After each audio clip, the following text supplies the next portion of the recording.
Hello everybody, welcome to the Battle of the Radicals here at the Radical Race Series. It's the second half of the season being kicked off with a round here at a slightly strange racetrack just north of Los Angeles in California. It's Willow Springs International Raceway, just 2.5 miles around here, and it plays host to round 7 of our championship. Myself, James Parfitt, bringing you through the action here tonight as the SR8s and the SR10s go into battle once more here, James, at this 2.5 mile circuit, which is a little bit unusual. Looking forward to seeing which of the two comes out on top and how evenly matched these two sets of machines are going to be here today. Yeah, absolutely. I like this circuit. I don't like many, but I like this one. It's very fast, it's very flowing. The topping speeds of north of 150 mile an hour, and it's not very long, which just makes it kind of, I don't know, really exciting, because they haven't got long to get this right. They haven't got long to get to the front. They haven't got long to be able to make the reverse grid top 10. You know, there's lots of things that these guys have got to contend with. I really like it. I think it's just an amazing circuit. It's really good. Yeah, I quite like it, and just how unusual it is, really. Yeah, it's a good place to bring, especially on iRacing. Speaking of short race tracks, by the way, you mentioned this one's not very long, and the current pole time set by Seth Brown is only 1:09. But we're at Lime Rock next week, so we're going to have to really recalibrate our brains for the next couple of weeks after the Grand Prix circuit at Silverstone last week. We're at Lime Rock next week after Willow Springs this week. It's a very different couple of weeks that we're embarking on here. Let's have a look at the championship standings, the way they are at the moment after the first half of the season. And in the SR10s, I promise not to keep banging on about it, Ray Peasley's leading the way after just being here, really, being consistent, as we know. 10 points in front of Heinz Braun, who did make some strides last week, and he's only been at 5 races. Dominic Paveri's been at 6, he's in 3rd, in front of Phil Glover. Patricio Silva wasn't there last week, I don't think, and dropped a couple of places down to 5th. And then you get down to those who haven't been at very many rounds this season at all, starting with Bruno Vitorino, who's 67 points even off Silver in the top 5. In the SR8s, Simon Renan is still leading the way by 26 points in front of Mike Booson. The only other driver to have been at all the rounds so far this season is Stefan Mellis, in front of Oleg Gullikson, who's only missed 1 so far and is in 4th, and then a massive gap back to Hervé Gullikson, who leads the rest in SR8 land. There's plenty of some of those names on the grid today, though, likes of James Barry here, for example, which is good to see. Ketil Larsen as well. And I couldn't help but notice, by the way, speaking of Ketil Larsen, he's just improved there to 6th. The amount of laps he did in practice, getting towards 60 laps. And I know it's not a very long circuit, but he's clearly been putting the hours in here. At least, only, if not before the session tonight, then in the practice session earlier on tonight, he's done more than both of the race distances we've got tonight combined. In fact, nearly double of the 2 distances we have tonight combined. So he's really put the work in tonight so far, ready for Willow Springs in the SR8. Yeah, I think that's the thing, though. That's the important bit, isn't it? You know, when we talk about practice and stuff like that, being that, going out and practicing for that amount of time. Because to be honest with you, I'd get bored.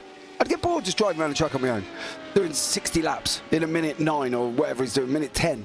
I would just get bored. But clearly, Kettle's a stronger man than I am. You know? Well, that's why he's there, and we're here to watch them at the end, because it is much easier this way as he comes through the final corner now and up towards the start-finish line. See if Larsen improves from here at all. Yeah, he needs a 10th or so to get past Heinz Braun, and indeed he's not going to do that. Patricio Silva with it. Oh, indeed he does. Sorry, the update's quite late there. 5th place for Larsen. Patricio Silva going a little bit quicker. He's currently in 8th place. You can see his personal best through the first 2 sectors here. Now, has he got the... no, he hasn't got quite the time to improve there. About a 10th back from where he was. So it looks like Seth Brown's going to take the pole, and it's a big gap. And given the fact that's an SR10 leading an SR8, first and second, you might be tempted to wonder about whether that means the SR10's the car to have. Well, actually, Seth Brown's also ahead of all the other SR10s. So I think we can put this one down to Seth Brown, and a good qualifying performance from him. Yeah, absolutely. And on our screen at the moment is Ray Peasley, who gave you a little bit of telling off last week as well. Further fact. Although I've mentioned it again already, so it hasn't really worked. No, it didn't really work, did it, unfortunately? He told you off already. And he'll tell you off again, I'm sure. But this is the thing. You know, he's doing well here. He's in 4th place overall, consistently been at every round, consistently scoring points, consistently finishing both races. And this is what he gets you. You know, he gets you lead in the SR10 Championship. He may not have won a race. I don't even think he has won a race this season, but he still put him on top. And fair play to him. You got to admire his determination. No, absolutely, and you know this is one of his better qualifying performances of the season as well, as we're about to see. Seth Brown's taken the pole in front of the first two SR8s. That's James Barry and Simon Renon. Then Ray Peasley, as we've just been talking. Ketil Larsen fifth there. Then Heinz Braun, who's been out qualified by Ray Peasley here. Those are the top two in the championship, by the way, in the SR10s. The SR8s will land up on the other row, if you like. Mike Busson and Steve Webb on one side, Patricio Silva and Dominic Pavera on the other in the SR10s. And Momo Mandika didn't get the time, but neither did Stefan Mellis. And they'll start from the back. If they finish there, they will not benefit from the reverse grid, which is a top 10 reverse after the first race here tonight. It's going to go by very quickly, it feels like, as well, because race number one is only 13 laps here tonight. And you'd expect Seth Brown to be sort of expecting of himself to hold on to the lead for that relatively short period of time. Yeah, absolutely. But then, as we saw, anything can happen. And we have seen this season, anything can happen. And that's the thing. I wouldn't like to count me chickens before they hatch. Let's just put it this way. No, indeed. There's a difficult race ahead for everybody as they get onto the grid now. Seth Brown using a lot of the time here ahead of the first race. He'll take that first place. Steve Webb is going to take that 9th place as well. Now Seth Brown is on the grid in the sort of traditional green and pink these days, and now Steve Webb does as well. So we're ready to go for race one of the day here at Willow Springs. The Battle of the Radicals continues into the second half of Season 3 in 2026, and already it's a good start back in the pack from Heinz Braun, who gets straight in front of Ray Peasley, who goes backwards, and in front of two SR8s as well. James Parry gets the better launch off the line and beats Seth Brown down in towards turn number one, and so it's an SR8 leading with James Parry in front of Seth Brown, but SR10 back in the pack. Heinz Braun making a very good start up to third, although he's pressed by Simon Renon now through turn two, and he holds the inside in time for the next corner, so he at least keeps third place, as it's all change here at the beginning of this race. Only two of the 12 keeping their qualifying position. Yeah, unfortunately Seth Brown did not get a good jump off the line there. He got done by Barry right at the start. Heinz Braun gaining 3 places. Mike Busson gaining 2. Poor old Ketil Larsen and Ray Peasley didn't go anywhere off the start. They dropped down to 6th and 7th respectively, and Stefan Mellis has jumped up 2 places from the back as well. So lots of gainers and losers. As you say, 8th and 9th of Gomez and Webb are the only 2 in their same places. And Ray Peasley, it looks like he's just lost a place to Ketil Larsen there as well. So unfortunately Peasley down to 7th. Yeah, so that's Larsen getting back to, or trying to get back to where he was before. Peasley's going backwards even so. 3 wide now coming down the front straight. Larsen, having got through, has just been completely erased by 2 SR10s there. As down the inside goes Silva to take 2 places. Peasley effectively stays where he is, and Larsen has been absolutely blown out the water there by those 2 on the front straight. That is quite extraordinary, and maybe a sign for Larsen that he's got too much downforce on, and or the SR8 not so strong in a straight line. Yeah, that's the thing. That's what made me laugh on that one, because he went for a position on Peasley, and then Peasley stayed where he is but lost a position to Silva. So Silva effectively gained 2 positions in that one. You know what I mean? He got a little 2-for-1 special there at the same time. So fair play to Silva, but he literally did Peasley and Larsen. And if Larsen's done it again, do you remember last week he did it at Silverstone, didn't he? Too much downforce, had to change it for race number 2. And if I remember correctly, he did a lot better in race number 2 than he did in race number 1. But again, if he's gone for high downforce, which traditionally we know this man does as well, Mike Busson, they're going to struggle, and he's going to be overtaken, because at the moment the 8s still don't look as quick as the 10s, even though we've got Barry out in front. Maybe Barry's just an exception to the rule.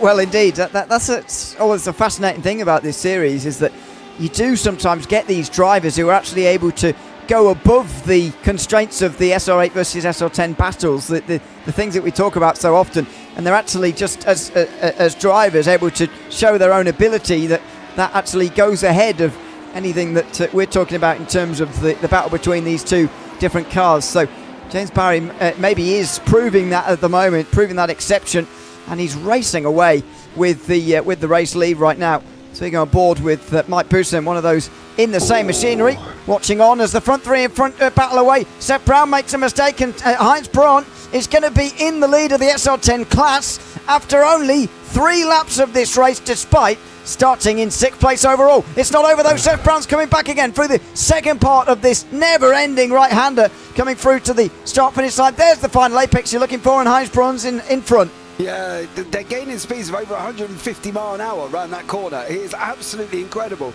But you can see now, in front of them, Braun and Brown. Brown's gone up the inside. Oh. He cuts the nose off Brown, makes a mistake. Can't get the car stopped. He's going to have to try and hug the inside line. Braun's going to try and follow around. Renard's going to try and follow around. But at the moment, Brown's in prime position. He's just opening in the steering now. Cover off that line because he's got a left-hander coming up, which he should be good to have. But he's got to make sure he can get there for Seth Brown, and he's got to cover off Renard as well, and you see they're almost touching, and Brown at the moment is doing a great job, but coming up after this corner on through Monroe Ridge, he's going to have some problems because he's got a bit of a straightaway and a long looping right-hander. Oh, what a great battle that was there, as Renard was using the cornering speed through turn 2, and he's using it again now through Monroe Ridge to get towards the back end of Seth Brown, I'm getting mixed up between the two who've got the same name in different languages. Anyway, Seth Brown keeps the second place, and this is all, of course, helping James Barry, who's further out front. But here comes Renard, better run through the final turn, and this is where the SR8 makes such a difference. But now he's in the slipstream, and look at him losing the time. Even in the slipstream, Seth Brown's able to pull away, and Heinz Braun is able to get closer as they get towards the top finish line. He might have actually been in front at the line there. He goes to the inside, and he looks like he's through. He pulls straight in front of Renard, who's going to do something through turn 2. No, he's going to back out of it in the end, although he does have the cornering speed. He could have looked a bit, for an outside run, maybe an inside into turn 2 there. He turns back underneath him, and Braun makes the mistake, and Renard gets straight back through again. The classic battle between the cornering speed and the straight line speed rearing its head again here. Yeah, and this is the thing, they're so close, aren't they? Like we've talked about it for most of the season, with the way that they're just about BOPing correctly, near enough. Just the 8 needs a little bit more oomph down the straight to stop it getting eaten up by the 10. And if they just leave everything as it is, just give it a tweak of power, just to get the side-by-side that we want going down into the corners, and not just the 10 hurtling past them, it would be great. The BOP would be spot on, but we're just not there. Renard can't keep up with the 10's pace, and that is the problem. You say that, it's quite hard to justify a balance of performance increase for a car that's winning the race at the moment. You know what I mean? I mean, James Barry is using this same car to lead by 3 seconds. Yes, Heinz Braun, Seth Brown. You're creating love children in your head or something, are you? Braun or Brown? Honestly, they've got the same name in different languages, and I'm struggling. Anyway, the gap it did decrease. Coming towards the first corner there, but in any case, James Barry has shown that it can be done. So, my point is that I think while we have to give credit to Seth Brown for his qualifying performance, you could look at that and say, well, the SR10's strong, isn't it? Seth Brown's got pole by half a second, but actually it was SR8s that were closest to him. And same again for James Barry here. He's got 3 seconds of a lead, and I think you have to take your hat off to him rather than too much going on with the cars at the moment. I fully agree with you. I'm not saying James Barry is a bad driver. Right? I've known James. I'm not saying you were saying that. I know James for a good few seasons, and I'm not saying that. In fact, I just think he just grabs the machine by the horns and says, "It's mine." Oh! Where are you going? Come back. I feel like we've had a Titanic moment there as well, didn't we, where she was on the chair. Come back! As Patricio Silva goes off on a yonder there, as Steve Webb does go through. I think he might need a change of underwear after that one, mate. I think he's had a proper brown pants moment. But anyway, get back to me story. I'm not saying that Barry's bad or the car is bad. Barry is an exception to the rule, and the car is good. If Mike Boussin took off some of that wing that he loves, I'm sure he would be up there as well. But I think Seth Brown at the moment, if he can stay where he is, he's getting closer. It's half a second, give or take, from where we last checked in on him, because he hasn't got the pressure behind him. That's the thing. for Brown. If he's got pressure behind him, that gap will open up. If he hasn't got pressure now, Seth can go about and do his qualifying laps like he wants to. And that's what he needs to do. You can see he was half a second quicker on 6. Watch this coming out of 7 and see how much he does. This will be the second lap. He's had no pressure from Simon Ronaldo or Heinz Braun. Yeah, indeed. This really has calmed down actually in the last lap or so. Six laps to go at the end of that one there, just as they go through. And yeah, this is starting to come down just a little bit in favour of Seth Brown. Some of that qualifying pace is just starting. You can see it there in the last 5 laps. Just in the last 2, it started to turn towards Seth Brown. But the question in 5.5 laps is whether he has the time to do this. And I suspect at 4 tenths a lap, maybe just has the time. 4 tenths a lap for the next 5 is exactly 2 seconds. So that maybe gets him there just about on the last lap. And maybe, as you say, with the straight line speed advantage, that makes him favourite to actually get past. But he needs to continue closing at the rate that he currently is. Yeah, absolutely. I 100% agree with you. But again, I purely think we've got this pace out of Brown because he's got no pressure. I'm not saying he can't handle the pressure. I'm saying he can't drive his race with people climbing all over him. And watch, he's come down again. That's another 2 tenths from the last time. 6, that's 8 tenths in 2 laps. It's going to come down again. Judging by my calculations, about 6.5 tenths, if I'm not mistaken. But he's almost there. 109. He's literally pulled out, nearly a second that time around. Has Barry cooked his tyres? Well, something's gone on here. I mean, Seth Brown set the fastest lap of the race last time round, and he was quicker than anybody else. Never mind just James Barry, but anybody else by more than half a second. So again, much like the gap that James Barry created, I think was down to him. I think we're seeing this gap eroded now because of Seth Brown, rather than the SR10 versus SR8 battle that we're talking of here. Sam Renan and Heinz Braun continue their fight for 3rd position here. No Mike Bousson anymore. He went quite wide out the final corner, lost a bit of time. And Ray Peasley's gone off, coming towards the uphill section there through turn 3. He's gone off.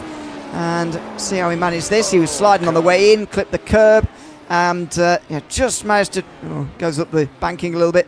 Gets back on again at least, but just dropped to 7th position after that off-track moment behind Ketil Larsen. Yeah, Steve Webb's battling away with Patricia Gomez there as well. We've got Braun and Renard. Braun's closing in. Brown's brought that gap down below a second now for Seth Brown. And again, fastest, I think it was one of it, 109.661, nearly 6 tenths this time. Braun's going to try and sweep around the outside of 1. He's not going to make that work because that is a difficult corner to do that. He's got to look up on the inside of 2 if he can. If he can't get to the inside of 2, he's going to have to run it round 3, 4, and possibly hope for the run out of Monroe Ridge. But apart from that, I can't really see where else Braun is going to be able to do this. He seems to be losing a lot of time in the wiggly bits that we're in now from turn 2 to 5, I believe it is.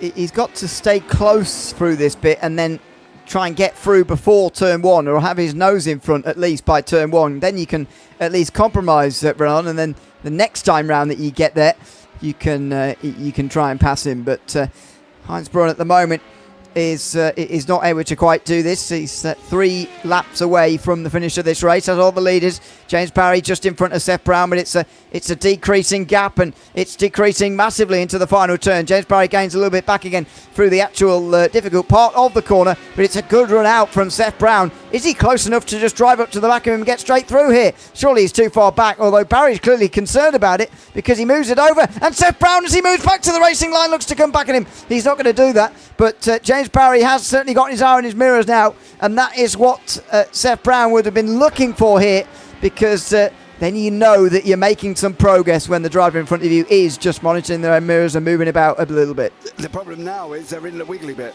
and watch that gap come back out. It was already 2.5 tenths. It will go back out again. There you go, look, 4 tenths, 5 tenths. The 10 can't cope with turn 2 to 5. The 8 can't cope from 5 all the way round to 1. And that's where Brown's been making a lot of his time. Look at that, from coming out of that wiggly section, he's now 7/8 tenths. But now watch this come down. It will come down all the way until they're mid-corner of the last final corner, which is where we said before. And then it will go back up a little bit. And then it will come back down again. And then it will start coming back down again after that as well. But at the moment, it does look like Brown's going to try and go around him. Yeah, and he's gone off trying to do it. Oh, extreme extraordinary moment. James Barry's going to win this race, surely, as long as he doesn't make a mistake like this one. Seth Brown goes straight on through the final turn, and even Simon Renon's going to make it away past now. Heinz Braun might well take 2 places because he was looking at getting past Renon anyway. Here he comes in towards turn 1. He has got that inside line, and he's got the position as well. So there's still an SR10 in second place, but it's a different one now, and it's Heinz Braun because of Seth Brown's mistake trying to make that pass for the win. He went a little bit over-ambitious on the outside line of the final corner, and he went straight off into the sand, and it's a long, long way out there. Simon Renon, though, hasn't gained a place at all. He's just been replaced there in second by Heinz Braun here, who now holds that position. Here he comes again, Renon. He can't do it at the top of the hill here, and he's going to be very vulnerable to Seth Brown again on the other side of the racetrack. Gutted. Absolutely gutted for Seth Brown. He was doing amazing. The gap was coming down, everything looked good, and all he lacked, what did he lack? One little bit of patience going into that final corner. He's tried it again. Stop it, Seth, stop it. Well, hold on, is he going to... and Renon's off this time. Renon's off this time. That's exactly how easy it is. He goes off into the sand. White flag's waving. 1 lap to go, and the SR10 win is up for grabs here between Heinz Braun and Seth Brown. You've got to say that Seth does deserve to win in terms of speed, but that's not how races are decided. He's got to manage an overtake here on the very last lap. Yeah, he has, but how's he going to come out on top? Because neither of them could cope with this section very quickly here. You can see on the track map on the right-hand side, the black number on the top right is where Braun and Brown are, and neither of them could get this right. That's the problem. They both struggled through here. The time goes the other way, and now it's all about what Brown's going to be able to do coming out through Monroe Ridge. Is he going to be able to get past him in the sweeper? Is he going to be able to get past him in the final corner? It's going to be a straight drag because both of these have got the same amount of speed, so it's going to be interesting to see how this one plans out. Yeah, exactly. I'm not sure he's going to manage this, and Heinz Braun's already alive to the threat on the way down to the final turn there. It's weaving around a little bit before the corner. Seth Brown's making some progress, though. Is he going to get to the inside? It doesn't quite look like it. Heinz Braun covers him off as James Barry comes out of the final corner. He will take race victory in race 1 at Willow Springs tonight. Oh, there's big contact between them. Seth Brown's going to win this, but not without drama. Heinz Braun goes off, and Simon Renon does get his podium. Is Braun even going to stay in front of Bousson? He just about will, and Bousson only just stays in front of Larson and Peasley. Wow, what a moment. The battle for second comes to a nasty end, unfortunately. See if we can get a replay of it quickly before the race ends. It might cause off it, but let's see. Oh, Seth Brown does hit him there. Oh, it is so slight. Scarily slight. Watch. Just there. Oh, yeah. That is so, that one isn't even in. I don't even think that was his car. I think that was a part of the extended bodywork out the front.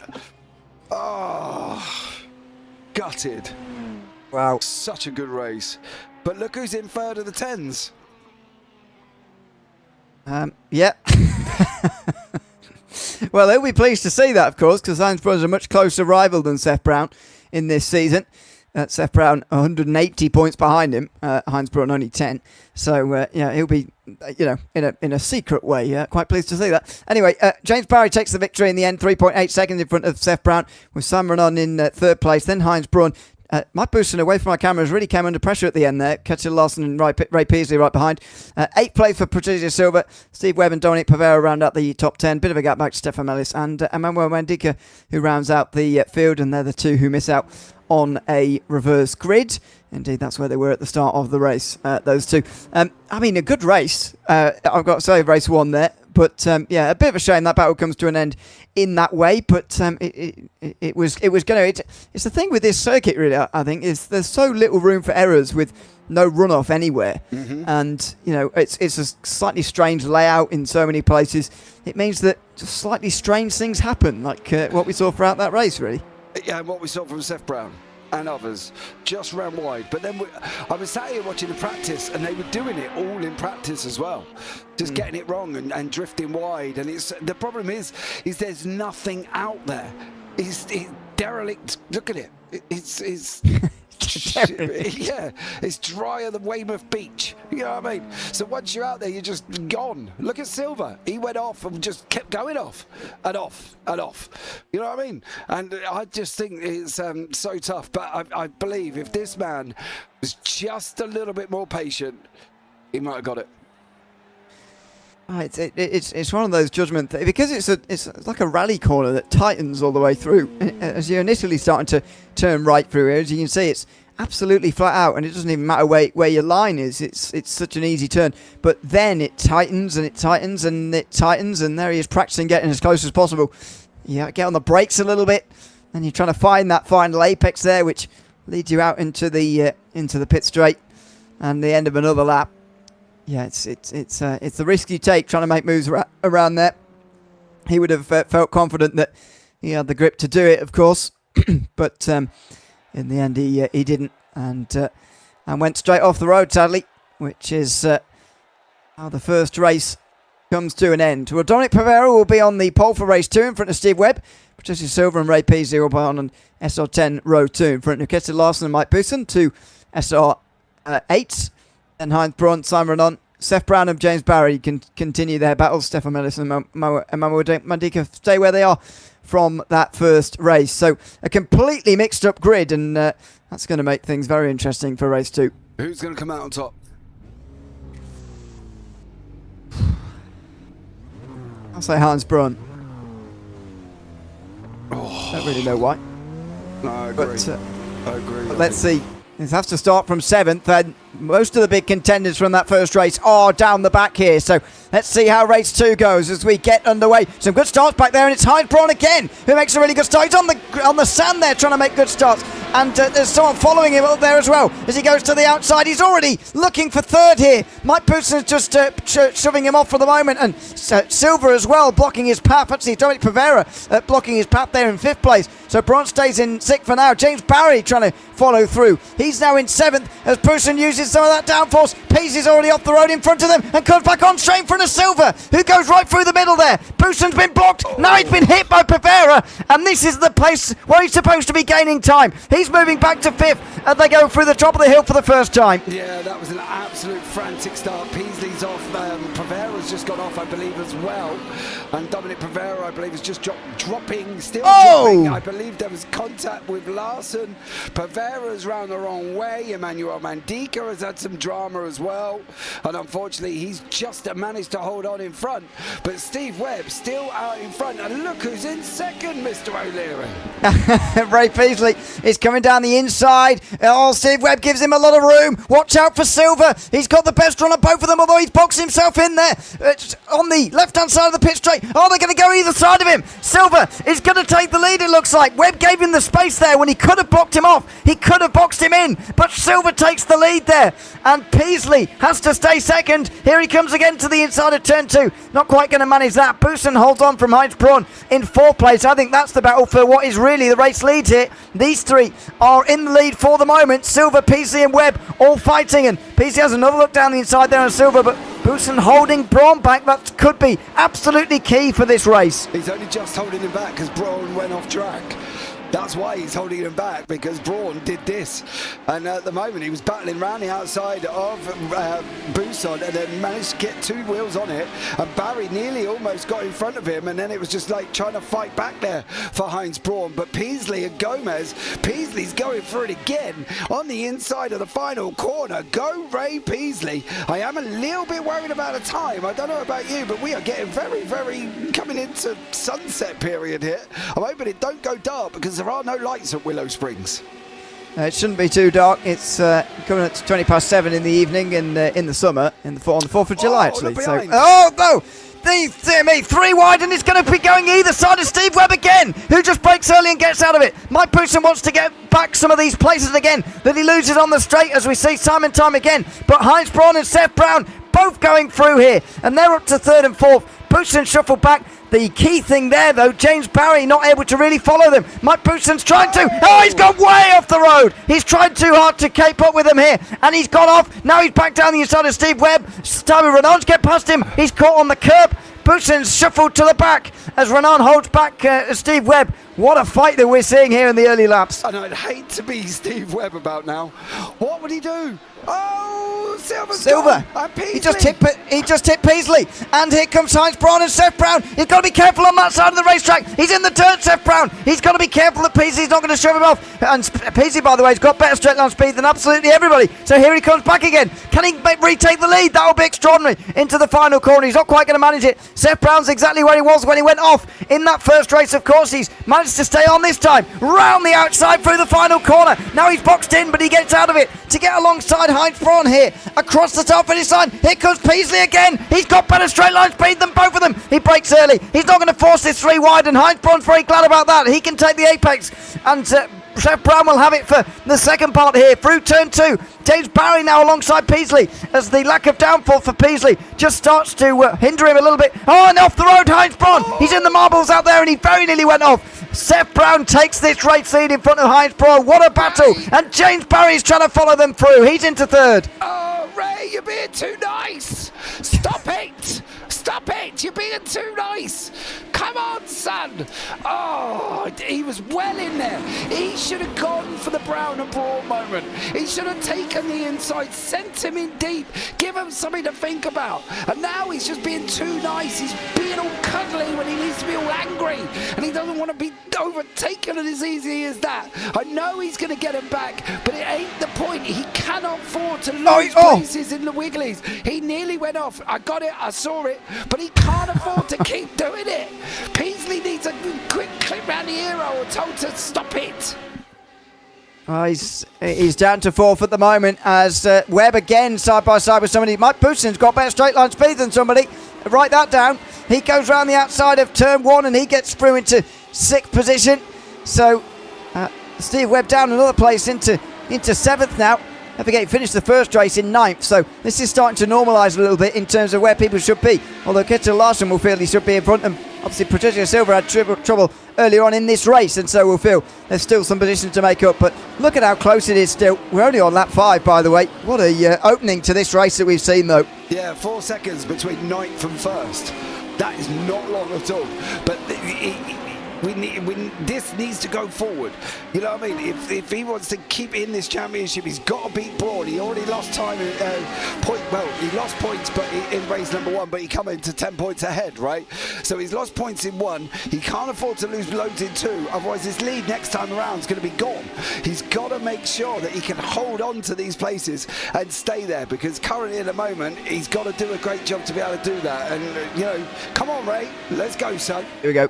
Yeah, he's close enough. He's more than close enough, and James Barry knows it. That's why he's moved over to the left-hand side here. But there's not much he can do when the corners come. Here comes James Barry on the inside. He's actually been caught up a little bit with the lack of space on the inside, and Peasley's through. So he's into the podium places again. But watch Barry round the outside through turn 2. This is the difference in downforce that we're seeing here. Not only between SR8 and SR10, but also in terms of setup. Extraordinary. Simon Renan also goes off. He was getting overexcited and trying to follow. Barry breaks later and therefore gets back in front of Peasley. It's just cost them more time here. And Brown and Braun are able to get away. Yeah, they can't afford to keep doing it, though, unfortunately. Otherwise, they're going to lose chunks and chunks of time. Gomez and Webb are having a further back with Kjetil Larsen. Don't forget Larsen, who you said has done 6 million laps or whatever it was during the practice time. 60. Well, whatever, same thing. got to make drama. If you've not watched EastEnders, for God's sake, they can make drama over somebody tripping over a curb. But, and at the end of the day, I would have thought he would have been more Peasley around the outside. Go on, sunshine, that's what I want to see. And now go after Braun and Brown. You've got the pace over these cars. You can do it. You're qualified high over them. He needs to just ignore them. Ignore Barry, ignore Renard, and just drive your qualifying laps that put you in 4th place. Yeah, so it's going to be the problem. He needs to survive these first 4 corners. This first half of the racetrack is where he's much worse than the 2 behind him. If he can put his car in the way and not allow James Barry to get back past him again, and this happens all over again, then he'll be in a good place. And it looks like he's managed it this time. So the question now is, can he catch Brown and Braun at the front? To be honest, I'm not even sure Heinz Braun can stay with Seth Brown at the moment. The gap is getting up to 7 attempts. It was nearly 8 as they came towards turn 4 that time round. So I wonder whether Seth Brown is beginning to start pulling away completely at the front of this race. And there's not much that anybody can do about stopping him now. No, this is where Peasley can motor away now. Coming into this final corner, he'll have the pace on the guys behind. For the SR8, stopping north of 157, or a little bit under draft, I suppose we can sort of calculate that, give or take. But now he's going to be on board with Peasley, and watch what he's going to be able to get out of this car. It's going to be a different kettle of fish here. He's again north of 150, 153, 154. Can he hit 155? No. But as you say, he's got to survive these first 4 corners. Brown with the fastest lap of a 109, absolutely flying, 959 I think it was. And if Peasley can survive and do quali laps like he did last time, there's nothing stopping him from not being able to get the Brawn.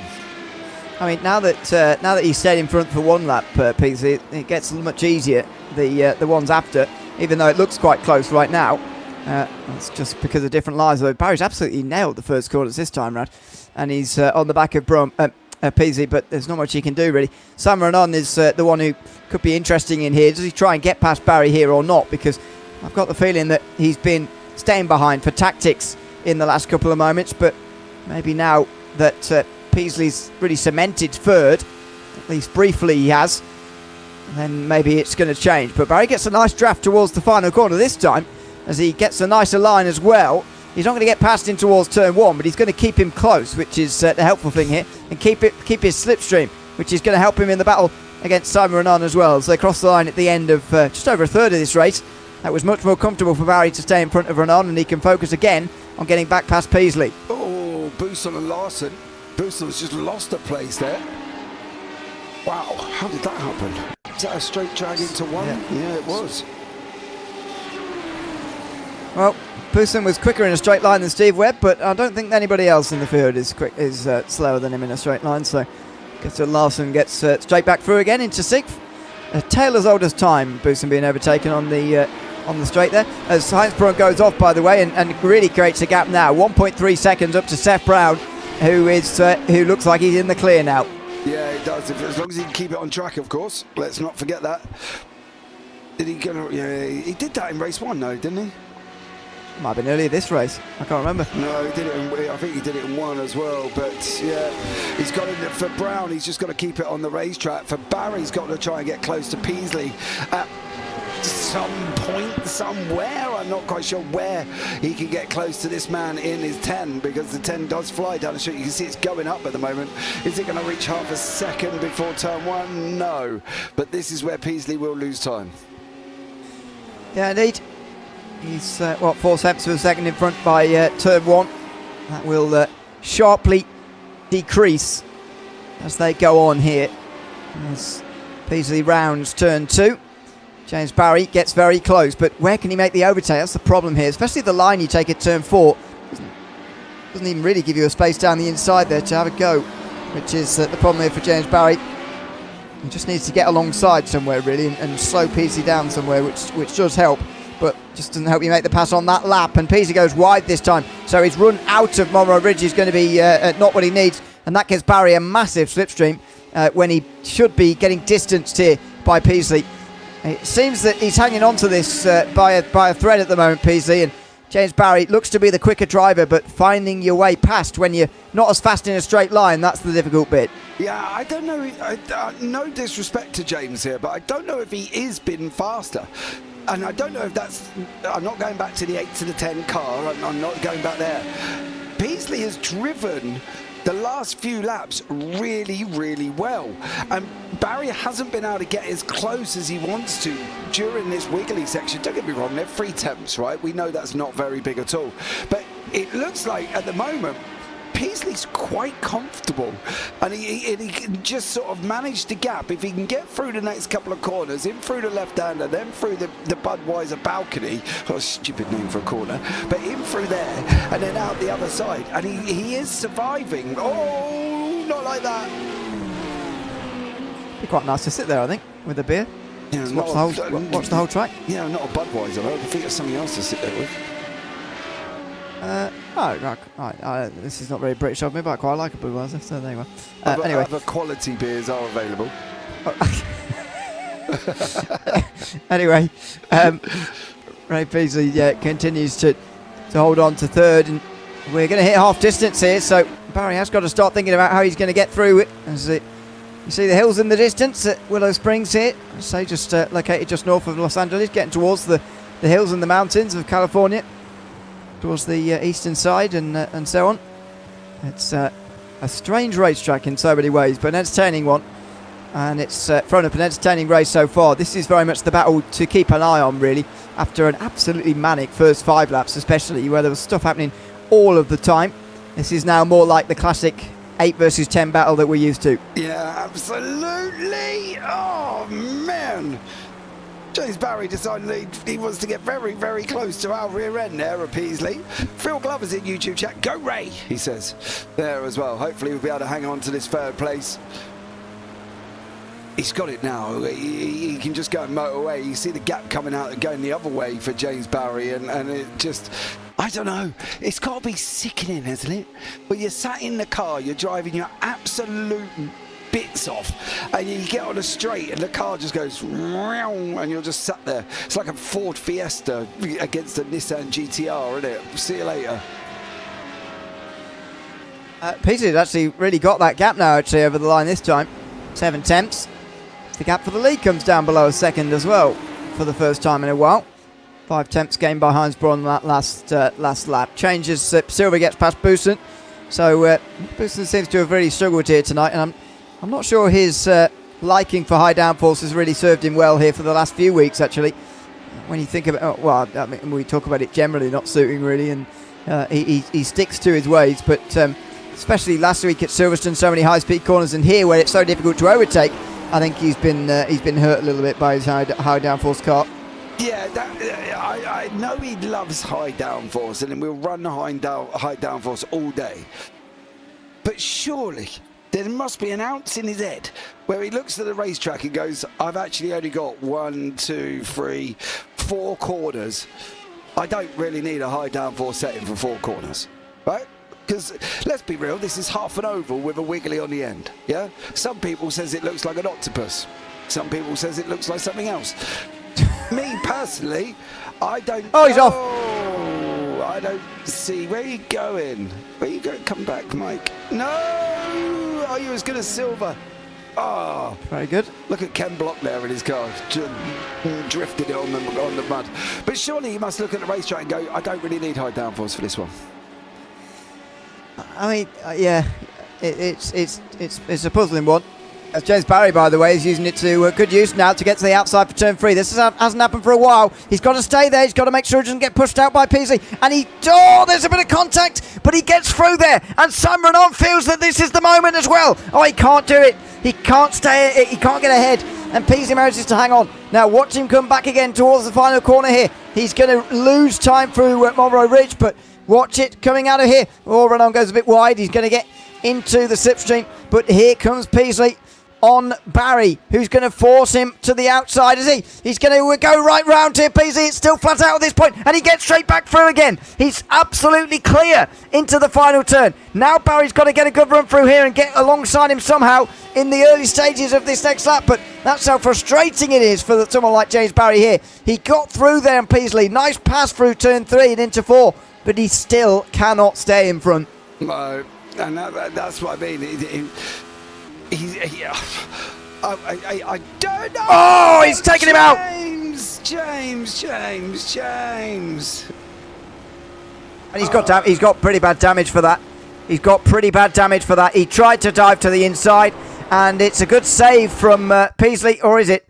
Is it a good save? I don't know, but yeah, he's not really alongside here. He's entitled to make a late move, but he isn't alongside, and he hits Peasley, who saves it remarkably. Renan gets through. Well, everyone's going to get through here because, as I say, that damage is pretty bad for James Barry, and he's off here. What are we doing? It is pretty bad damage. It didn't look like much contact, but it's done a lot of damage here, and you just spin it now out of turn 4 and pull out the weight. Barry jumped back to pit lane there as well, but Kettle Larson and Simon Renard have come off the big winners out of this. Kettle into 4th and Simon into 3rd overall, leading the SR8s, of course. Well, the the tyres for Ray Peasley now will be on fire, so he's dropping back. Even Silver now, who's also a 10, has gotten through. So yeah, Peasley just losing a couple of those positions that he's worked so hard to keep. And I mean, absolutely fair play to him here today. He's driven very well to keep that third for so long. In the end, it's been taken away from him, but things out of his control ultimately. But he drove very well up until that point. Actually, the way he's driving continually, his tyres are either really hot and they're not cooling down, or he actually had a bit of damage himself. I'm not sure. Yeah, that's the thing, isn't it? Phil's in YouTube chat. Oh no, he's put in YouTube. But that's the thing, isn't it? He didn't deserve that. Like, I'm not saying by any shape or form of the imagination it was done on purpose. I'm not saying that. The door's shut and Barry, ideally, maybe, possibly shouldn't have been there, but he was. And that's where this whole side-by-side, that is not side-by-side to me. His front wheel was nowhere near his back tyre. You can't count the nose hair off his nose cone as alongside. That's just utter rubbish. Don't even go there with that one. But he just didn't deserve it, Ray. He'd driven so well. He did good qualifying, was up in third, wasn't it, at one point? And then that happens, and he must be gutted. Absolutely. I know the whole side-by-side thing is a big debate. What is side-by-side? Side-by-side for me is if your front wheel is alongside that back wheel. That's side-by-side. You can't have a nose hair from a nose cone who's alongside him. I mean, look, on this occasion, I don't think there's actually any sort of side-by-side argument to have. You know, Barry, to me, hits the back of Peasley's car because he's not alongside, you know, in anyone's estimation. I think it's not debatable. It's a pure fact because he hits the back of Peasley, which is what causes the incident. So on this, watch it again. This is earlier. This was a nice pass by Barry, by the way, earlier on in the race. But no, sorry, Peasley undid it. Obviously a little bit later. See, well, he doesn't quite hit the back, does he? But as you say, he's not very far alongside at all. Did he hit the back or the rear corner there?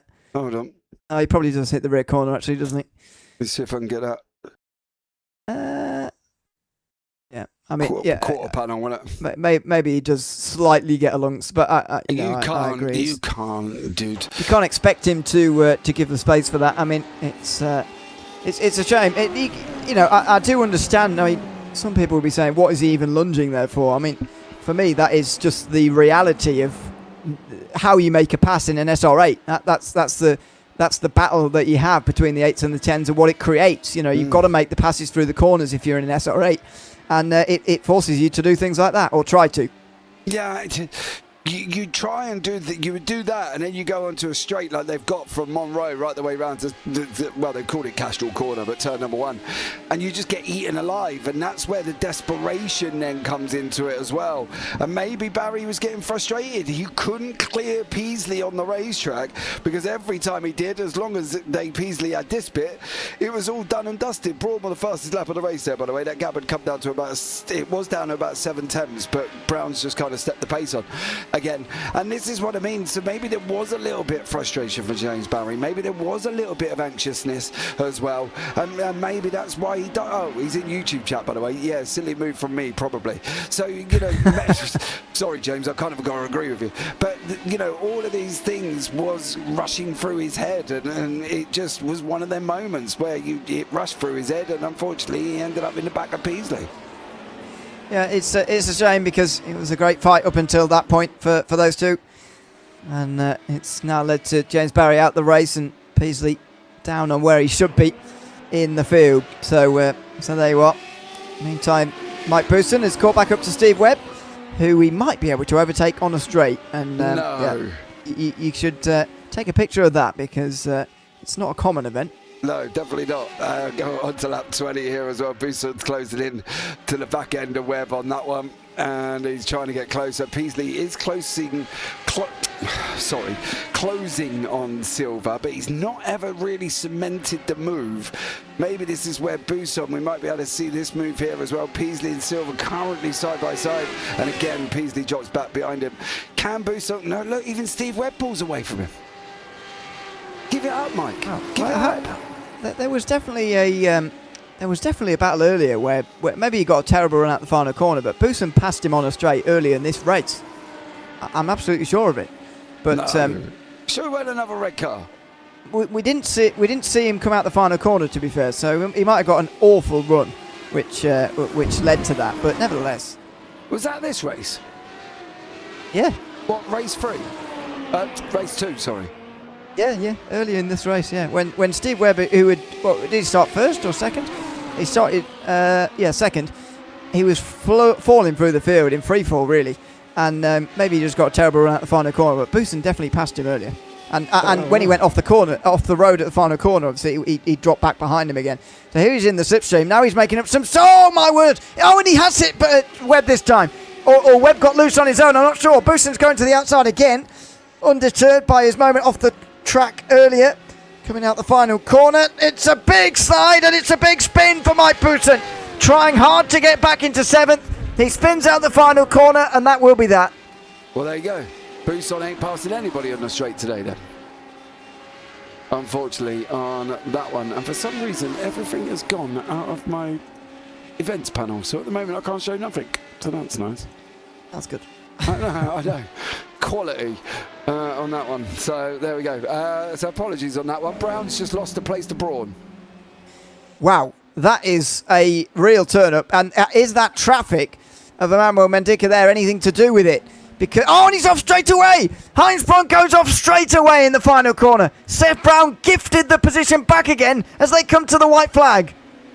Yeah, I think I've got it all back. Give me 2-6. Okay, well, Heinz Braun's taking the lead back again here in the slipstream. This is the last time in towards turn 1 on the last lap, and he's back through again here, Heinz Braun, ahead of Seth Brown. He goes a bit deep. Is Seth Brown going to have a go at turn 2? Not here, so he's going to have to manage this in the very final moments. He very nearly hits him through turn 2. Seth Brown is going to be desperate to get back in this race lead. Yeah, he's going to try here. Brown is going to give it a good old go. He's got a few more corners to go in through the left-hander before they head up the hill to Budweiser Balcony.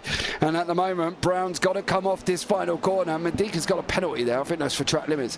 But he's got to come off this final corner and go for it. Brown and Braun, who's going to get it there as they're heading in through Monroe Ridge. Well, Braun had a slide, which gave Brown the chance, but then he also got slowed down by that Seth Brown, so the gap is massive. And the win is surely Heinz Braun's. And somehow Seth Brown, despite being probably the fastest driver in this field, is going to end up second twice in tonight's races. He'll be disappointed about that. He's coming quickly at the final corner here.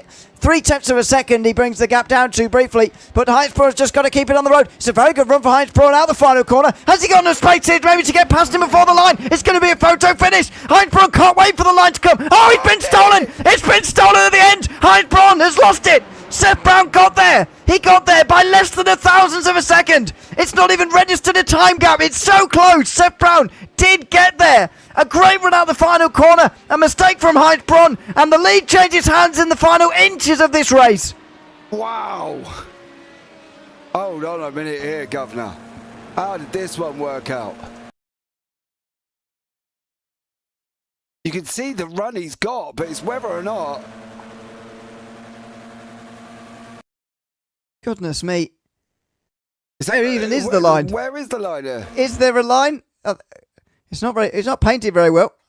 Oh, there it is. Where? You've gone past it. It's next to that starter stand there. It's very grained out. This starter stand? Bit further. Yeah, that white one there on the left. Miles past it again. all right. Hold on a minute. Stop it. No, yeah. Oh God. Yeah, there we go. Slowly. There it is. Oh, missed it. It nearly. Well, it'd be about there, wouldn't it? He's just about getting in front there. You can see the speed difference that he had, by the way. Look how far ahead he is, just, meters after the line there. So, They're really converging on speeds. That is incredibly close. Incredibly close for these two. Isn't it? I could do with a new line, I would say. I would say so too, because that's really disorientating. You just need someone out there with a paintbrush. Nothing too extravagant. But anyway. If anybody knows the owners of Willow Springs, Ewan O'Leary is volunteering. I'm not offering my services. That's not what you just said. I heard you.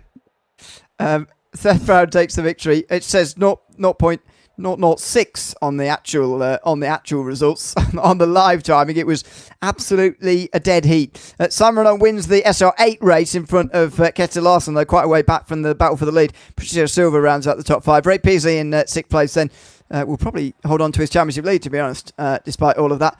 Heinz Brunn with a 4th and a 2nd here tonight. Might have overtaken him, but we'll see. Steve Webb, in 7th place in front of Mike Boosson.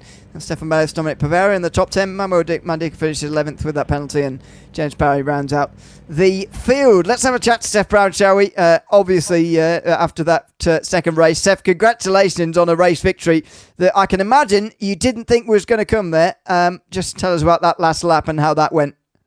Yeah, that finish line was coming up fast, wasn't it? And I thought my goose was cooked. I nearly crashed in. Who did I overtake? That back marker. Who was that?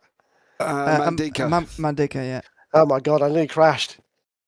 Yeah. No, that was good fun. I'm sorry for the SR8s. They were just lost, weren't they? Well, you say that. James Barry won race 1. I mean, would you put that down to the sort of circumstances of the race that you could have and would have won otherwise, or do you know? Because I would say that you and James Barry almost made a difference as drivers more than the difference in the SR8 versus SR10 battle. But maybe it felt different from on the racetrack. Do you feel like you could have and should have won the first race as well? Yeah, totally. I mean, James obviously is a faster driver than me, but the car was much faster than his. And to be honest, I lost so much ground to him at the start because the time of day changed and it was kind of the lowest sun ever, and I couldn't see the track. And I was just like, I kind of tensed up and I was not able to relax and then get the speed. And then halfway through the race, I was kind of like, okay, I've learned where my braking points are, and I started to close on James, as you saw, right? And there was a bit of door banging, wasn't there, which was a bit scary.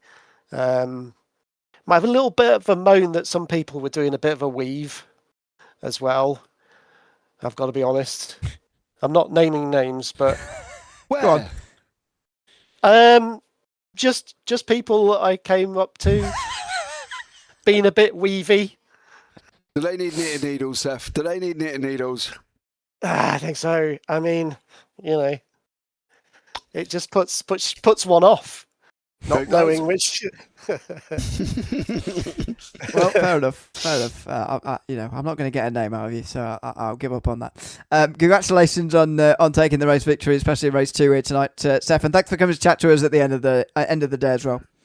Yeah, no problem, guys. It's great to be here. Thanks. Thanks very much. Seth Brown, the winner of race 2 here tonight, and he believes should be the winner of race 1 as well, had he driven a bit differently, but haven't we all been in situations like that? Here's we'll chat to Heinz Brunn as well, the second place driver from that second race as well. Heinz, welcome in. Good to have you with us. How are you feeling at the end of race 2 there? Second place by such a small margin to Seth Brown there. How was it? Yeah, unlucky again. I would say I always lost a little bit orientation when I was in front, because the last corner, it's so difficult to get it right. So maybe I wasn't tactical enough to slow Hess a little bit down in the end of both races. So he had, of course, then the slipstream, or like, unfortunately, in the first race, this little touch, I think it wasn't really intentionally. It's just hard to go from the throttle when you have this slipstream, and I can understand this somehow.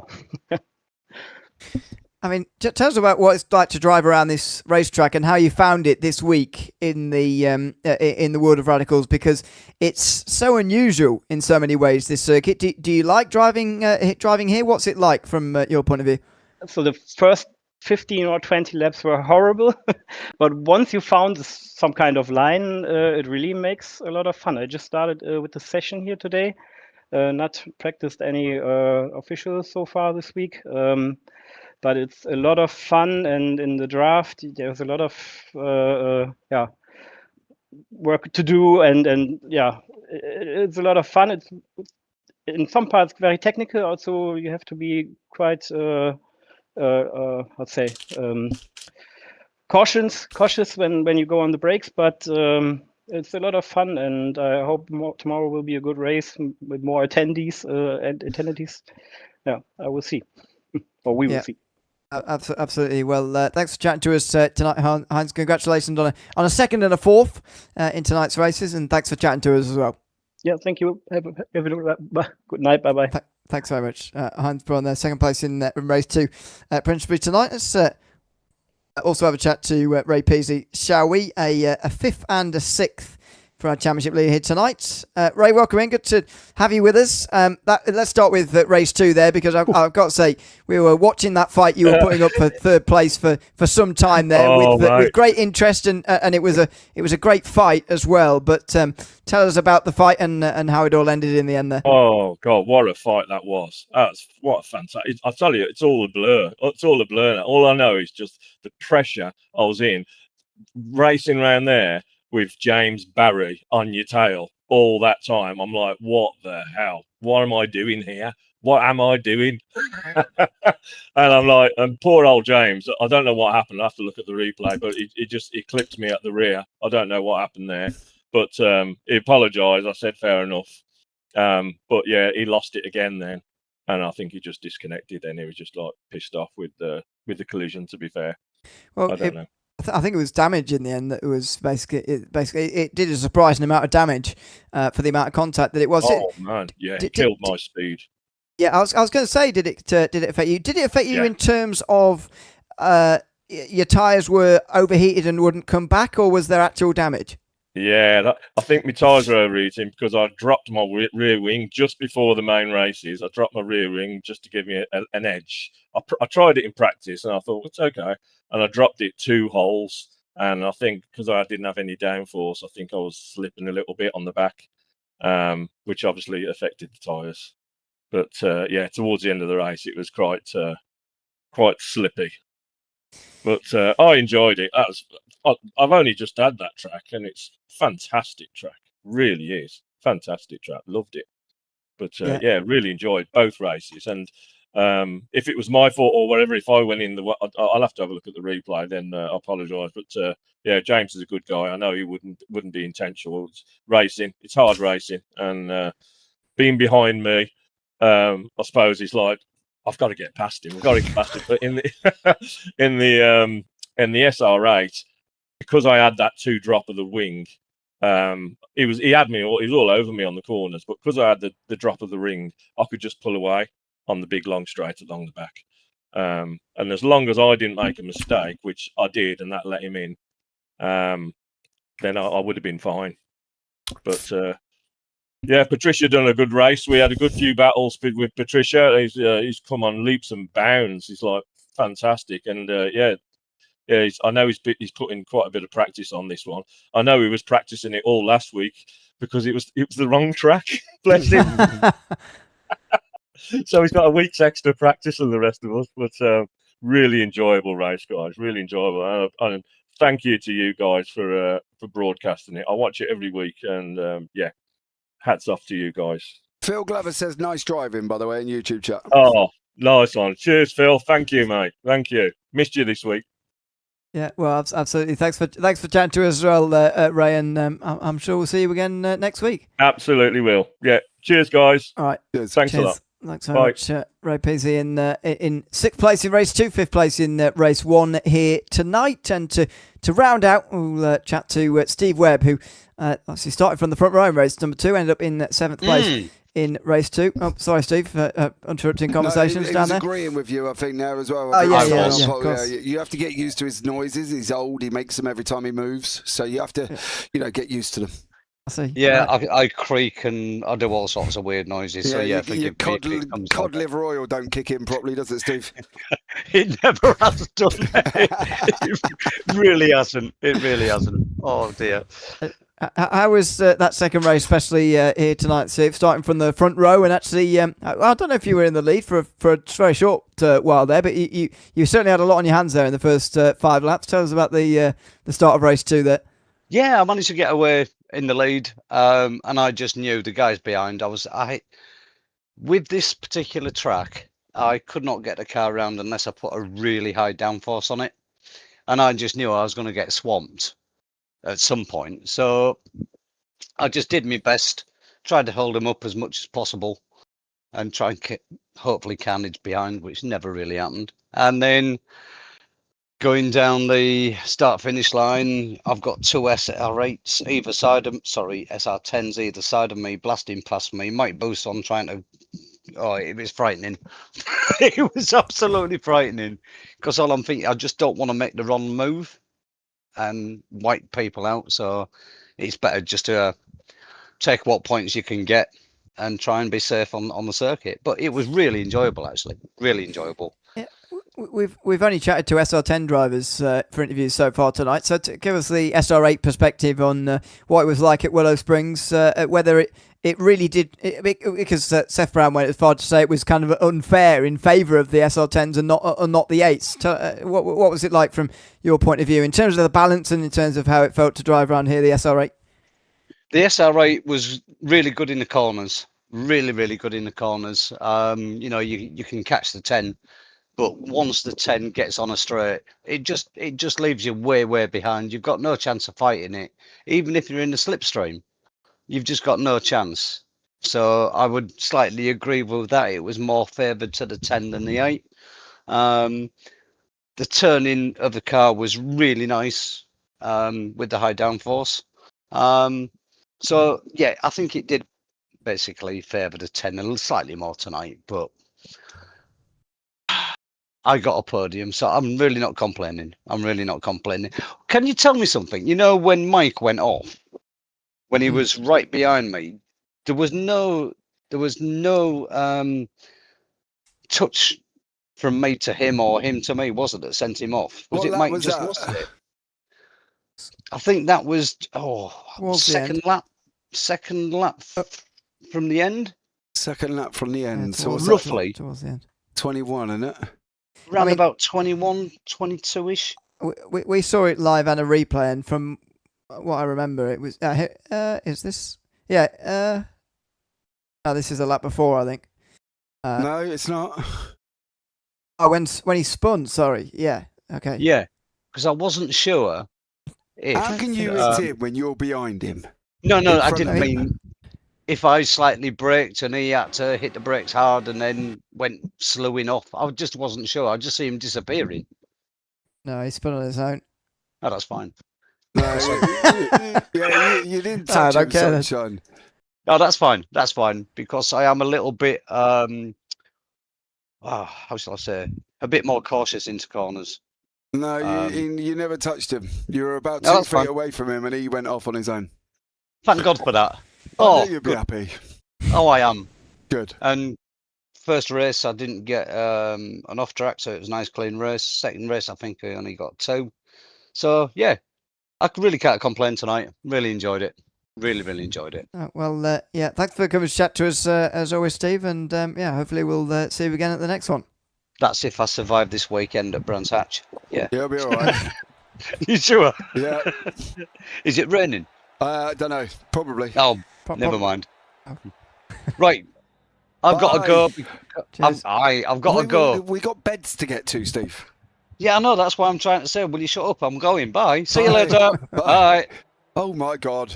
If anybody has met Steve in real life, the guy can talk for England. If it was an Olympic sport, he'd be a 6-time winner with a gold medal.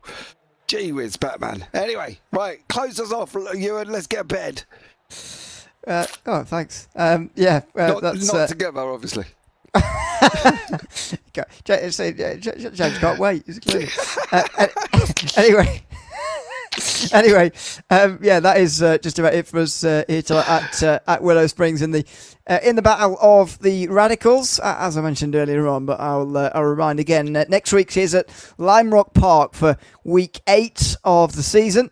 Obviously, live same time, same place here on the JPB YouTube channel. So make sure you join us for that. The SR8 and SR10 battle will continue from there at a very different racetrack to what we've seen tonight. I've been doing a live alongside Judge Parfitt until we see you at Lime Rock in 1 week's time. For that next round, it's goodbye for now.